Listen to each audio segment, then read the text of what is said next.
तो क्या बताते हैं, माया दासी संत की उभी दे आशीष, और विलसी और लातों छड़ी सुमर सुमर जगदीश। उसके बाद फिर परमात्मा से हाथ जोड़ने पड़े मालिक, या तो घड़ी आन लगी और कहीं फिर दबा ले नीचे, हाथ जोड़े परमात्मा इतनी दे जितनी आवश्यकता हो। फिर धीरे धीरे से पीछा छुटवाने की चेष्टा की, जैसे अब्राहिम सुल्तान अदम के पास कितनी माया थी, और परमात्मा ने जब उसको ज्ञान दिया तो उसने उस माया का त्याग कर दिया। परमेश्वर ने यह भी कहा कबीर जी ने कि जा बेटा अब तू कर ले अपनी भक्ति बेशक, क्योंकि तुझे ज्ञान हो गया, अब तो माया में लिप्त नहीं होगा। हाथ जोड़ लिए परमेश्वर, अब तक पीछा छुटाओ इस बीमारी तय। तो हम पैसा मांगने आते हैं और फिर ये माया इतनी दे देगा भगवान, अपने हाथ जोड़ने पड़ेंगे, क्योंकि आपको ज्ञान हो जाएगा या दुश्मन है जीव की। कबीर माया तो ठगनी भाई, ये ठगती फिर सब देश, जा ठग न माया ठगी ही, ता ठग को आदेश। या माया सबको ठग है, किसने रावण ठगया, और ये करोड़पति अरबपति हेलीकॉप्टर में मर जाते हैं खत्म हो गए, वो माया न ठगे, क्यों माया साथ गई को ना, माया जोड़ने में सारा जीवन खो दिया, वो ठग लिए। और आप जी अब माया को ठग रहे हो, क्योंकि आप इस माया का सदुपयोग कर रहे हो, पुण्य में लगाते हो। ये माया कहाँ लगती है, गुट्टी लाने में, शराब पीने में, कि तो फिर ब्याह करने में, ड्रामे करने में, है कि तो बड़ी कोठी बनाने में। तो वो माया तुम्हें ठग रही है, क्योंकि वो तो यही रह जानी है, तुम्हारे साथ जागी नहीं। और आप जी ने माया को ठगना शुरू कर दिया, क्योंकि आपने यह परमात्मा के नाम पर लगानी शुरू कर दी। पुण्यात्माओं, आप विदेश में हो, आप जी ने स्वदेश जाना है, सतलोक जाना है, सचखंड जाना है। तो वहाँ जाने के लिए आपने जो संपत्ति वहाँ चाहिएगी, उसकी करेंसी चेंज करानी पड़ेगी। वो करेंसी कैसे चेंज होगी कि जैसे आप यहाँ दान धर्म भंडारे में करोगे, आपकी ये करेंसी वो पुण्य रूप में वहाँ लिखी पावेगी। तो जब आप जाओगे, यहाँ जो आप जोड़ो हो वो तो यही रह जाएगी, और ये जो माया आप करेंसी चेंज करा रहे हो, ये आपको आगे दरी पावेगी। कबीर कमाई आपनी कभू ना निष्फल जा, 7 समुद्र आडे पड़े हुआ मिले आगा हुआ।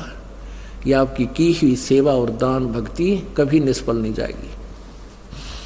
कबीर ये माया ठगनी भई, ठगती फिरे सब देश, जा ठग न माया ठगी ही, ता ठग को आदेश। कि उसको प्रणाम है मेरी प्यारी आत्माओं ने, जिसने माया को ठगना शुरू कर दिया।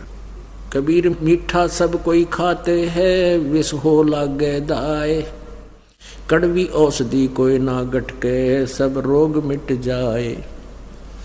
कहते हैं मीठा सभी खाते हैं। मीठा कौन सा है, बैठ के गप्पे मार लिया, फलाना ऐसा है, इबका वो हारेगा, इबका वो जीतेगा, वह पार्टी हारेगी, वह जीतेगी, और फिर रागनी गाना, कंपटीशन सुनना, फिल्मी गाने सुनना।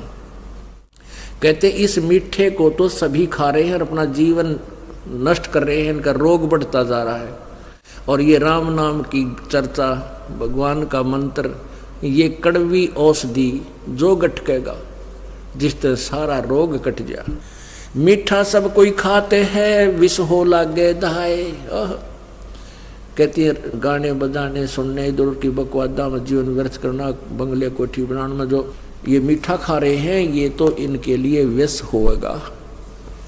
और कड़वी औषधि कोई ना गटके, सब रोग मिट जावे। माया काल की खाने है, धर तिरगुण विपरीत, जहां जावे ता सुख नहीं, ये माया की रीत।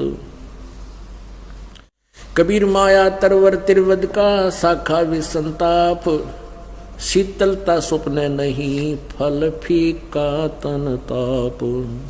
जल की का कहूँ भवजल बूढ़े दास, और पार ब्रह्म पति छोड़ के है करें आन की आश।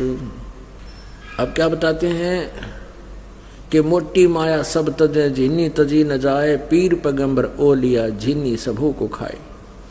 अब माया के प्रारूप बता रहे हैं, जैसे ऊपर की माया तज दी, घर भी छोड़ दिया, संत बन गया, बाहर रहने लग गया, लेकिन मान बढ़ाई फिर भी ना छोड़ी, यह भी माया है। कबीर शंकर होते सबल है ये माया फा संसार, अपने बल छूटे नहीं छुड़ावे सिरजनहार। या माया कहते हैं इतनी जबरदस्त आपके चारों तरफ लिपट गई, आप अपनी ताकत से नहीं छूट सकते। परमात्मा पूर्ण ब्रह्म अपनी कृपा से अपनी विधि आपको बता करके इस माया के जाल से छुटवाएगा। अब इसमें आपने परमात्मा की अमर वाणी में पढ़ा है, पार ब्रह्मपति छोड़कर और करें आन का जाप,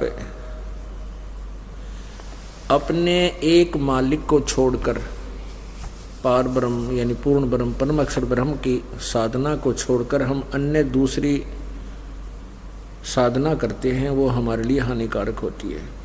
अब क्या बताते हैं, हमने परमात्मा सतपुरुष की भक्ति किस प्रकार करनी चाहिए, अव्यभिचारिणी भक्ति करनी चाहिए।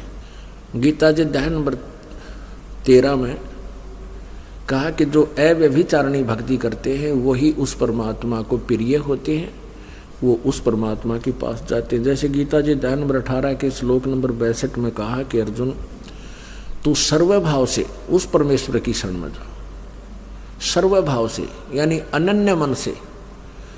अनन्य का अर्थ होता है किसी और में आस्था ना रही, उस परमात्मा की शरण में जा, उसकी कृपा से तू परम शांति और उस सनातन परम धाम को प्राप्त होगा, अर्थात पूर्ण मोक्ष प्राप्त करेगा। उसके लिए क्या बतवाते हैं, अव्यभिचारिणी का अर्थ क्या होता है कि जैसे कोई लड़की बहन बेटी अपने पति के अतिरिक्त किसी दूसरे पुरुष में आस्था रखती है, उससे संयोग करती है, तो वो पति भरता नहीं रही, वो व्यभिचारिणी हो जाती है। और व्यभिचारिणी का कहीं आदर नहीं होता, सब जगह उसको हेय दृष्टि से देखते हैं, वो पति के दिल से उतर जाती है। तो इसी प्रकार हमने अपने परमात्मा कबीर जी के अतिरिक्त किसी भी देव में आस्था नहीं करनी है। और आप जी को बहुत कुछ ज्ञान दिया जाता है, लेकिन या तो आप समझ नहीं पाते, सुन नहीं पाते। कई बार आते हैं जैसे काम माया का कुछ ऐसा जोर है, कोई एक सत्संग सुनकर जाना पड़ जाता है, फिर दूसरे सदस्य आते हैं घर के, इस प्रकार टर्न भी लगाई जाती है। बहुत बार हम प्रत्येक सत्संग में तो ये नहीं बता पाते हैं, रह रह कर कहीं ना कहीं संकेत अवश्य हम देते रहते हैं समय अनुसार। तो आप जी को चाहिए कि आप यहाँ से सीडीज वगैरह बनती हैं जो दास बना रहे हैं, भक्त तैयार करके देते हैं, ये ले जाइए और इन 6 दिन में 1 महीने में जब भी समय मिला यहाँ अवश्य सुनिए। और फिर इनको ले जा करके घर पे भी टाइम निकाल कर प्रतिदिन 1 घंटा 8 घंटा जैसा समय लगे अवश्य देखिए। तो उससे आपके हृदय में जगह रहेगी भगवान की, और ज्ञान यज्ञ का फल भी आपको मिलेगा और डगमग ना हो सकोगे। और प्रत्येक नियम का आपको ज्ञान होता रहेगा कि कौन कौन से नियम है। क्यों नियम एक बार भंग हो गए तो फिर परमात्मा आपकी मदद करना बंद कर देगा, फिर नाम टूट जाता है। मर्यादा में रहना अति आवश्यक है। तो क्या बताते हैं कि हम अपने मालिक को छोड़कर अपने एक परमात्मा रूपी पति के अतिरिक्त हम किसी और में आस्था करते हैं, तो हम पति भरता नहीं रहे। हम पति भरता नहीं रहे क्योंकि फिर परमात्मा रुष्ट हो जाता है। अपने आत्मा परमात्मा पाने के लिए एक विधान बताया प्रभु ने, गुरु गोविंद कर जानिए परमात्मा को, गुरु जी को तुम परमात्मा मानकर चलना, और रहिए शब्द समाए, और मिले जब दंडवत बंदगी, और नहीं तो पल पल ध्यान लगावे। कबीर परमात्मा आगे कहते हैं, गुरु मानस कर जानते ते नर कहिए अंध, ओहें दुखी संसार में आग गई यम के फंद। मम संत मुझे जान मेरा ही स्वरूपम, मेरे संत को जो मेरा कृपा पात्र है उसको मेरा ही स्वरूप जानना, अन्य में आस्था ना करना।